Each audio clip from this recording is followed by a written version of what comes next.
Oh yeah, you just yeah, it goes really nicely. Yeah, that's really good.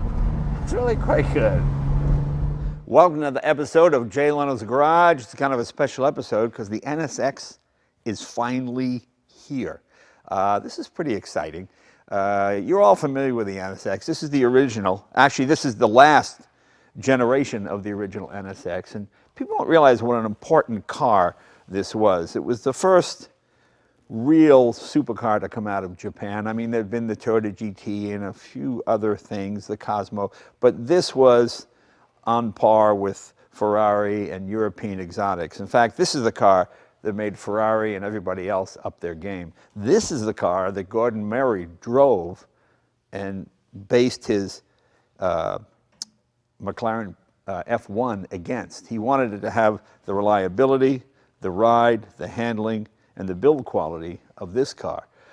You know, prior to this car coming along, you'd get yourself an Italian exotic and there might be a few problems with it, but hey, that's what these exotic cars, that's what they do. Well, this one didn't do any of that. It was the first real exotic car that you could use anywhere for any reason, pick up the kid at school, not the kids, the kid, pick up the kid at school, you know, go to the store, do whatever you want. I mean, titanium connecting rods. The engine on this was like opening the back of a watch. It was so beautifully built that it impressed even Gordon Murray, who's obviously, you know, his background in F1 and all of that. So it really was a seminal landmark car. Okay, so what do? This went out of production in 2005. 10 years later, we have the latest version, which quite impressive looking. I mean, you're going to hear the whole story. This has been through a lot of, it's a long gestation period. It's like having a baby elephant, this thing. You know, the engine's been moved. It was changed from a V10, transverse, inline. I mean, it's a fascinating story, but it's just a classic case of not putting something out until they have it right. Let's meet Michelle Christensen. You're the exterior designer. You're the one responsible for the look of the car, right? Yes. Very cool. Thank you. Very cool. Well, Thanks. You've done a nice job. How much pressure was that? Because you went to Art Center, right? I did. And you're a recent graduate, so this is an amazing responsibility. This is the halo car. This is the car that's going to do it for them. There's a little bit of pressure. A little bit. Just a little bit. It is a lot of pressure. Because I know when initially it was designed, it was going to have a V10, and then it had the engine transverse, and then so did you design it, and then they said, oh, we're going to change the engine now, and you had to redesign the whole thing? Pretty much. I came on the project in 2012. Okay. Yeah, at the time the engine was transverse and normally aspirated, and about halfway through development, the whole team decided this isn't enough for the NSX, so we flipped the engine. It's now longitudinal. We've got the twin turbos. So from a design standpoint, that was a big tear up because all of a sudden we needed way more air, you know, to feed the engine. So yeah, it was a little daunting. I think the whole team was a little, you know, how is this going to work out? Sure. But I think in the end we got a much better product, and we got to take a concept car that was already cool and make it even cooler and more exotic. So I think it was like a win-win. Now I know you have kind of a hot rod background. You got a very cool 65 Chevelle out there. You come from a hot rod family? I do, yeah. Okay. My dad's in the Bay Area Roadsters. Oh, is that right? Yeah. Oh, well, he must think this is like the greatest thing ever. Yeah, my whole family is super stoked. No, it's really cool. So where do you start designing a supercar? Do you go to the original NSX and look for design cues? Do you start with a clean sheet of paper? How does it work? We did a little bit of both. Our large project leader, Ted, who is here too today, was very adamant about keeping the purity of the original NSX. So from a design standpoint, we used a lot of you know, that heritage aspect of keeping it pure and eliminating elements that don't need to be there, and just keep it lightweight and simple. And I think for design that helps keep it timeless. On the other end, it has to be functional as well, right? And it's, I think, you know, there's things like drag and cooling and downforce and all these critical elements for a supercar that we wanted to bake into the design so that we could have a very timeless, beautiful design that's functional also, not have too many extraneous Yeah, things. I know, like with all the regulations, for example, I have a 2005 Ford GT, and they had to stop making it in 2006 or 7, because by 7 the headlights had to be like an inch higher, and so it threw the whole car up. I mean, they give you all those parameters. You must design something, you're gonna go, no, sorry. Yeah, it's definitely like a Jenga puzzle. You have you know, the design you want to execute. It has to meet performance targets, especially the hypercritical ones for a supercar. And then on top of it, you've got government regulations and pedestrian safety and all these things that you've we got to be always able to hit a bake in. pedestrian. He's got to get up laughing. You got to do all of that stuff, right? You have all those. I had a great time. Yeah.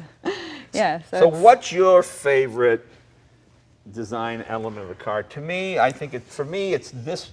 I always love this part here, and I always love the rear haunches. That's my favorite design element of the car. What's yours? I think you're close to mine. This whole general area is my favorite part of the car.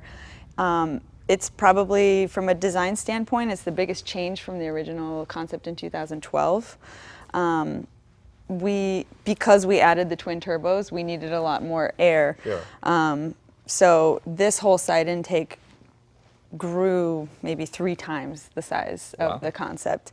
And we focus so much of our energy here. One of the reasons I love it is because our exterior design concept was this idea of an interwoven dynamic. So we're playing around a lot with surfaces that weave in and out of each other, and then in between those elements there's some hidden performance function. Right. So for this area you can really see the whole door and body side getting sucked in kind of to the engine, and then the fender is staying out and kind of keeps it aggressive. Everybody loves big fenders. It's funny, since it's all black, you don't see the contrast here. You got the carbon fiber roof.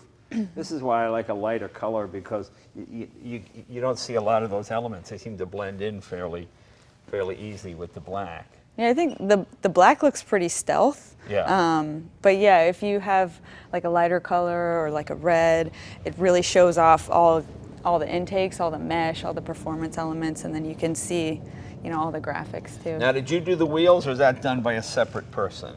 The wheels were actually a collaborative effort between our design side and the engineering portion of the team. This wheel is my favorite wheel that we offer for the car. It is purely lightweight function. Okay, that's not the standard wheel then, huh? This is the standard wheel. Okay. And then we have an additional wheel that we offer that's a lot more stylized. But my personal favorite is this, just because it's so timeless and sporty, and it looks lightweight. It's really lightweight. It really accentuates the brake there. Let me ask you about these kind of things, because this is sort of like my old Mercedes 55 Gullwing. You press and it do. How much work and thought and effort goes into that? Like, what does this button do here if that opens the door? What does that do? Yeah, so we have the smart entry system. You have the key fob maybe in your pocket or your purse. And so you can either press that button to lock it, or you can just walk away. Or you can walk away. Yeah. Oh, okay, very cool, very cool. Now the mirrors look like, how long does that take to design? But I see there's a lot of style in that as well, isn't it? You've got to take aerodynamics into account there too, don't you? Yeah, the mirror was, that's a very time-consuming piece. There's a lot of elements that go into it. One of the coolest things about that mirror, though, because this car's so low, the mirror has to be able to see past the rear fender. So when you're sitting when you're sitting in the driver's seat, you can see the side intake and the rear fender in the mirror, which is kind of fun. Oh yeah, yeah. That's what I see. Everybody thinks everybody else's job is easy. That's my favorite thing. They just do. They just think everybody else. Well, what's that take, an afternoon? Yeah. That's weeks. It's a couple hours. It's weeks, isn't it? It's and you've got years. to take the aerodynamic. It's years. Yeah. Okay. All right. Because every time a surface on the car changes, it's affecting the aerodynamics, and then also, the size of the mirror and how much you can see in it is affected by all the body surfaces. So it's. Well, let's go around to the front. I love the fact that everything is functional. These vents actually extract heat. Okay, very nice. Yeah, there's one of our favorite stories about this car. When we did change the power plant, we had this kind of epiphany in the wind tunnel. We wanted to control the airflow around the whole car, because I'm sure like when you're I'm sure you've heard plenty of stories, people testing in the wind tunnel. It's this delicate dance. So Sure. if you change something somewhere, it affects downforce back there. Yeah. And basically, all of the air that goes and hits the front of the car, we're reusing that over and over. So we didn't want it to just be aerodynamics as the air goes over the car, but we also wanted it to go through the car, which is a little bit of a difference from the original, which Gotcha. was very efficient and pure, but we wanted to use the internals of the car to kind of purpose the air. Yeah, funny. I mean, look how small the air intake is on this. Right, versus, right. You know, versus It's maybe this. triple the size there. Yeah. And what is the coefficient of drag on this car? Do you know? Ted has the exact dimension of the coefficient. Well, let's of get drag. Ted in here. Ted, come on in. Ted. Ted has all the answers. Now you're the sort of under the skin guy, right? You're the engine, transmission, suspension, the whole bit, right? I'm the large project leader, but yes, Okay. that includes kind of orchestrating not only the styling, but the engineering as well. Right. And what is the coefficient of drag on this car? Do you know? Of course, we compare ourselves to the best in the world. Right. So, and we don't quote numbers, because actually, depending on where you test it, Yeah. the number changes. Well, So- see, the funny but- thing I find about this is, like, I have my 1938 Tatra over there and a few other cars, and those, even the Citroën has a drag of like 2.4, 2.6. right. But people don't realize these cars have downforce. Those cars rarely go over 70 miles an hour, so the air can go over, you know, you take that up to 150, and it's underneath and it's flipping it over. So your coefficient of drag is affected Right. by your downforce. Right. So the ratio of the drag to downforce is really has to do with the aerodynamic efficiency. So we have it in the wind tunnel, not only in Ohio, a scale wind tunnel, but full-scale wind tunnels in Europe. And all I can say is the coefficient of drag is right there with Ferrari, the Audi R8. But more importantly, as Michelle just described, we actually take air in through the vehicle, which actually hurts drag. Yeah. But then we efficiently take it back out. Right. So like those hood vents not only exhaust the heat, they actually push down on the front of the vehicle, as you say, to provide that critical downforce. Well, let me ask you this. Maybe this is a question you don't answer. You mentioned Ferrari. Was there a car that you took as a benchmark? We want to try and be as good as X. Yeah, certainly we say we tasted and tested the best. Tasted, because taste is really what it's at, you know? Right. We're looking for this emotional experience, and so it is the taste. And I think that's why Gordon Murray was so intrigued with the original. But the Ferrari 458, Yeah. really that's our emotional center. And then I would say the original NSX. Okay. Those two cars are the key cars. See, the definition of taste is what's left after your appetite has been fulfilled. Does that make sense? Yeah. That means now you've eaten everything. All right, now you want to. Your hunger is satisfied. Now you go to something more sophisticated, and that's Sure. what you're shooting here. Okay. I mean, the visual taste, you know, you want a car that recharges your batteries just looking Right. at it. And actually, this does recharge its own batteries because it has regen, doesn't it? It does, it does. As you drive and as you attack your favorite corner, you're capturing energy for Now, your next. was there any talk of doing a sort of half plug-in like the P1 McLaren? You plug it in, you get 5 or 6 miles. Was that ever an issue, or did you always want it to be self-contained, you know?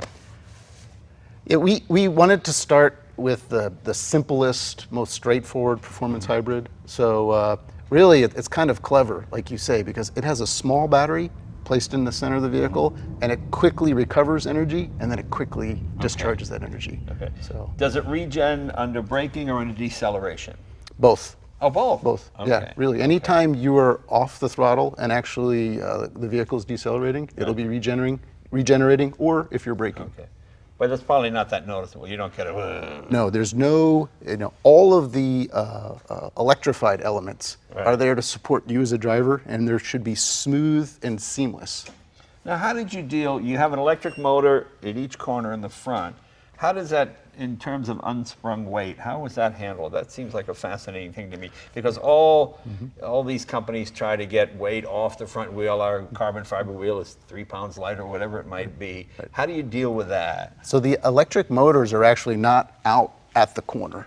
Oh, They're okay. actually in the center, but they are two independent motors. Almost like an inboard disc brake. Correct. I see. And Okay. so they are not unsprung mass Okay. at all. But as Michelle said, we worked really hard on the unsprung mass. That's the lightest wheel of any competitor. Yeah.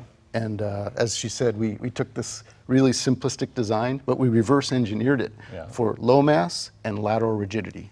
Now, at what point did you go to her after she had the whole car design and go, you know, I got to put different engine in, turn it around this way? I mean, was You're bored, right? was that like a big deal? How far? Because the other car was almost finished, right? It was a huge deal. Yeah. It was a huge deal. And people don't realize that putting the engine transverse, Yeah. I mean, there's advantages to that. Yeah. And it brings the mass even closer to the driver. But there's also limitations to how the performance can grow. Right. So, and things were rapidly changing back then. Yeah. You know, coming out of the recession, people's dreams about sport cars started to go. Right. So it was, we started together in 2012. Yeah. Right after, you know, you started at the ground floor as well with the Super Bowl commercial. Yeah, so Jerry and I did our Super Bowl Right. ad. So we had our concept, but by the middle of 2012, we realized we needed to do more and to do better. And so, yeah, we came to Michelle, and as a result of that, we had to take that concept and really like blow it out, make it higher performance, more more emotional for the styling. That whole change also forced us to kind of go back to the design too, though, and make sure, okay, like, you know, maybe this engine wasn't enough for NSX. Is this design exotic enough? Is this, you know, is this hot enough? So Plus, the world was changing. Big V10s, V12s were considered wasteful, not very green, you know, whatever it might be. So you wanted to go with something lighter, more efficient. Yeah, sure. Right. And NSX, you know, NSX is a product. It's so exciting to see the product here. And then from that product, you know, special customers like yourself, you're able to live out your dreams. But NSX is so much more. It talks about our brand values. Right. And it really unleashes the full power of Honda and Acura. Yeah. So what you just said is we wanted to unleash that full brand power, and we wanted to do it in a unique way that only Honda could do it. I want to come around this side. Let's show the interior of the car. All right. So, okay. Now that's a whole, do you work the interior, exterior people? Do they, well, I guess you have to interact, don't you? But we work directly together. We end up, you know, sometimes you get a little, you know, hyper-focused on your portion of the car. But we work together on a lot of critical areas, you know, where the exterior and the interior come together, like for instance, the A-pillar.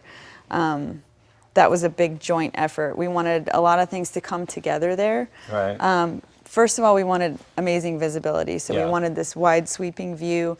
Also, from an exterior design standpoint, we wanted that A-pillar to stay thin and taper off and kind of, you know, lead into the mirror. That's my biggest complaint with the original 2005 Ford GT. The A-pillar is so big, every time you come to the corner, I'm either doing this or doing it. Because there could be a kid in a bicycle right here.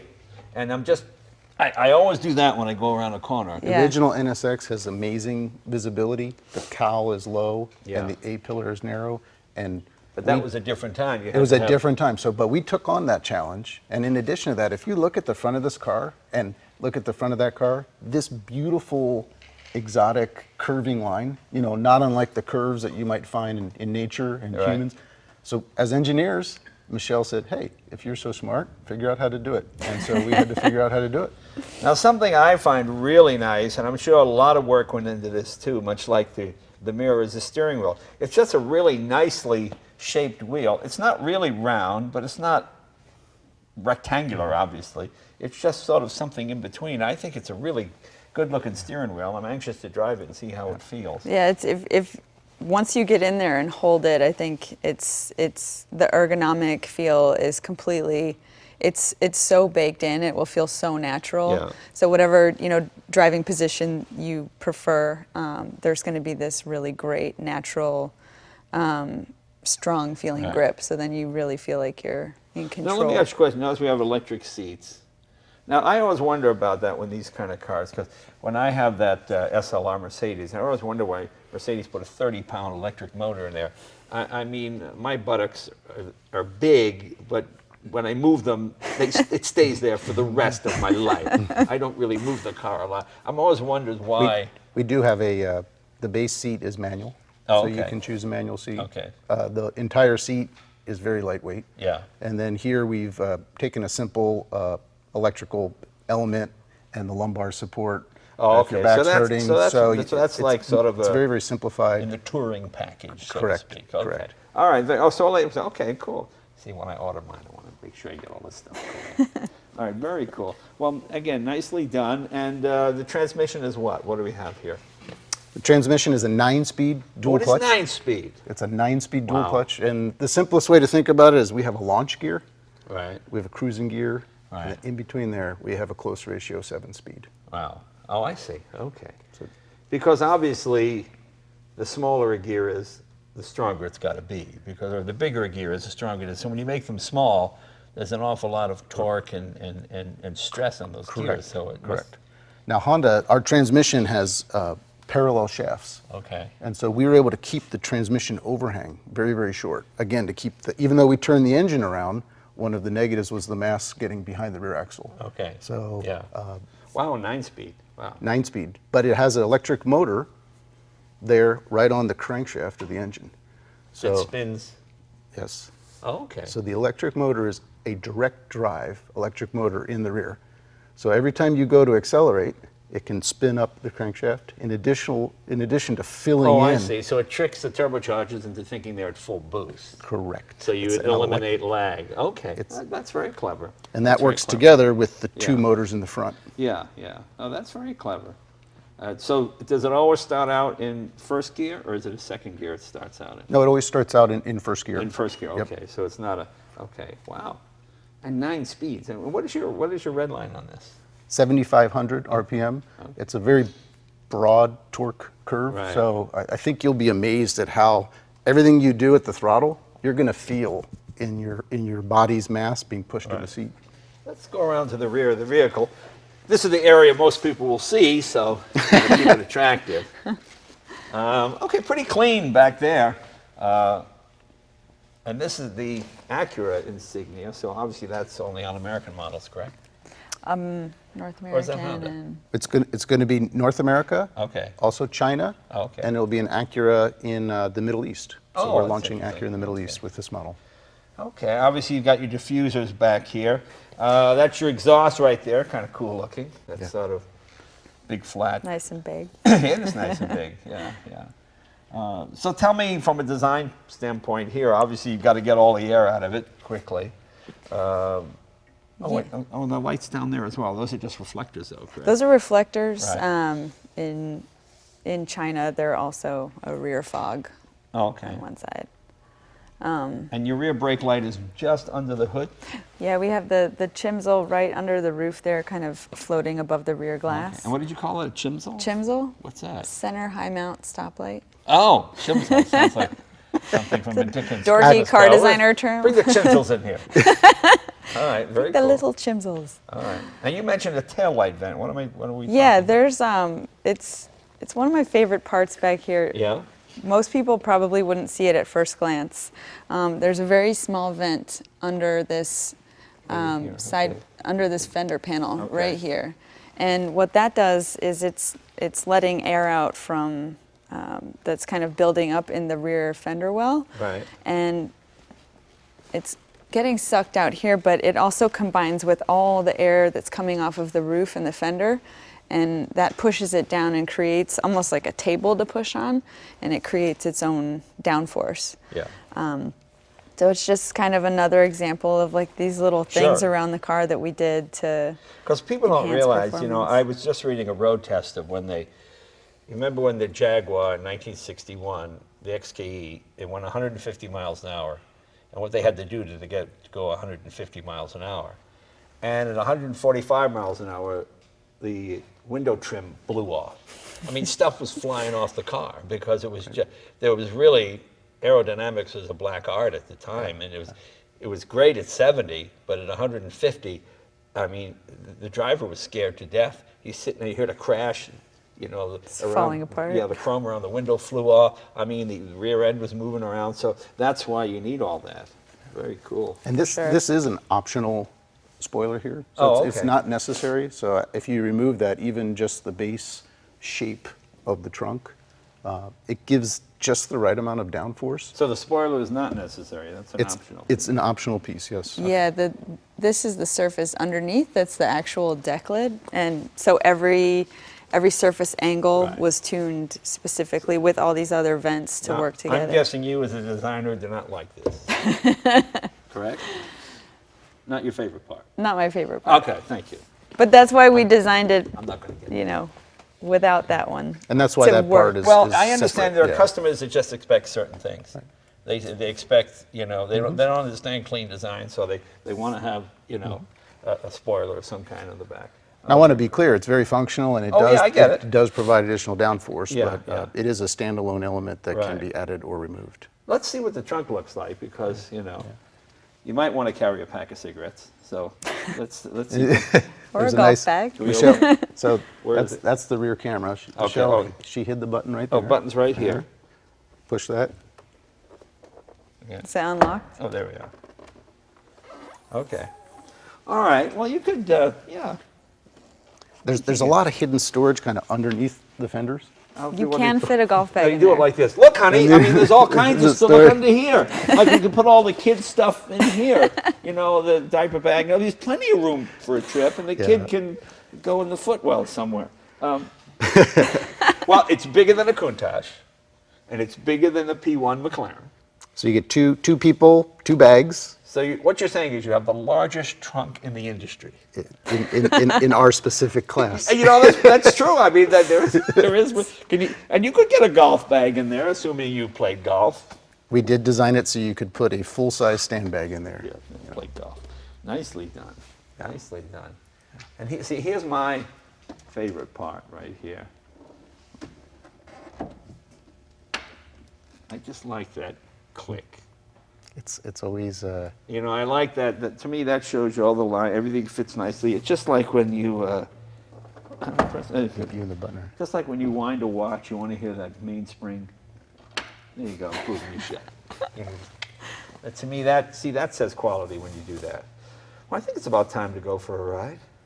Sounds great. Ted, you're the engineer. Want to come with us? I would love to come with you. Cool. This Let's way, go. if something goes wrong, I got. Hey, the engineer was with me. Yeah. Hey. We're safe.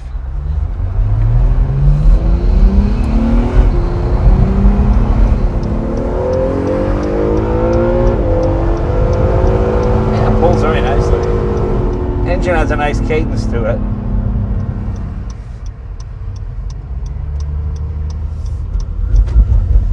So you have 3 modes. You have quiet mode, which is cruising, right?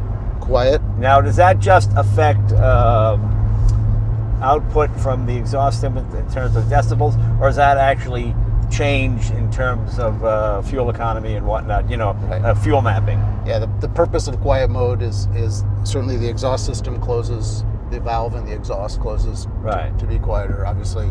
The engine actually upshifts at 4,000 RPM, again, to give you this relaxed cruising feel. Gotcha. And we maximize the EV driving. I see. So if you switch it into quiet, it actually run in EV mode. So if you're sneaking out of your neighbor's wife's house, you want to have it in the quiet ones. Okay. We call it arrive and depart in style. Arrive and depart in style. Yes.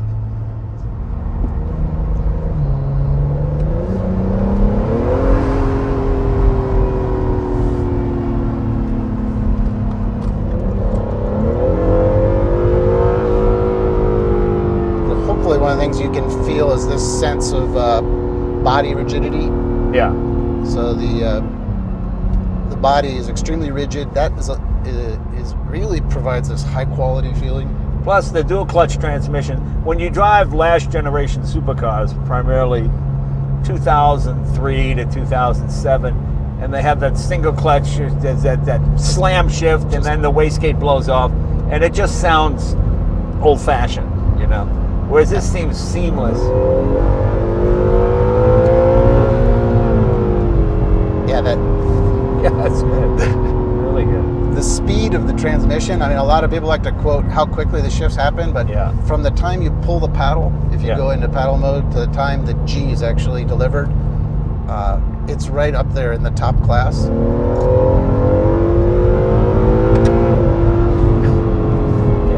Oh, that's really good. You know, on these roads, you might not choose to go in and manually shift the transmission, but if you do want to go into manual mode, you just hit the button here, and then it's full manual. Yeah.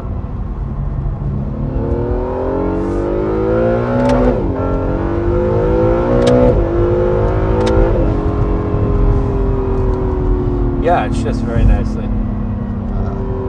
And this engine is only available in the NSX, right? It's not an engine that'll wind up in the Accord or somewhere else, is it? Or is it bespoke to this car? It is specifically designed and developed for the NSX. Cool. All, every specification is exclusive to NSX. Yeah. To me, that's the real mark of a supercar too, is when everything is made specifically for that vehicle. I don't mind if the taillights come off a Fiat or something. That's with the Italian cars, that's not so bad. But you want to have your own motor. That's when you're serious about building a performance car. Is when you build your own motor. Actually, the transmission is also. Yeah.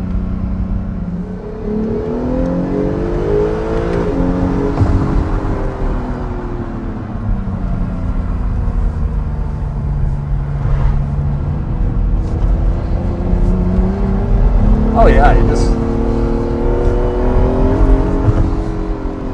Yeah, it goes really nicely. That's really good. It's really quite good.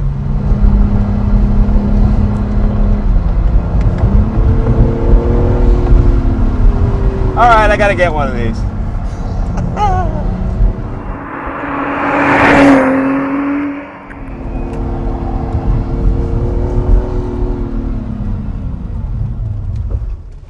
Pretty good.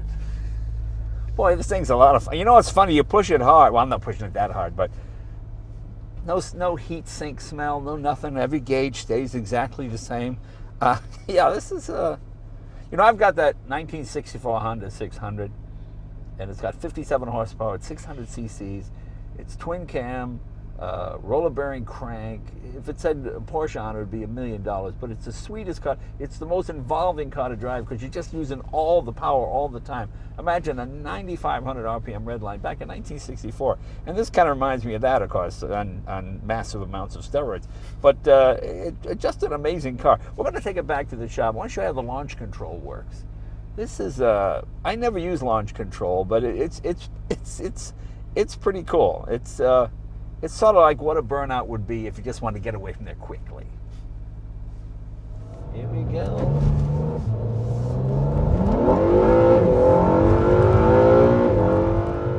In the old days, burnouts were about tire smoke. You didn't really get anywhere quickly, just made a lot of noise and left big marks in the road. This is four-wheel drive, so technically you don't really do a burnout, but you can get out of here pretty quickly. So it doesn't have actually a launch button. Just put your left foot on the brake, bring the R's up to about, what, 2 grand? Let's see. There we go. Oh, look, see, launch mode ready? And the minute you take your foot off the brake,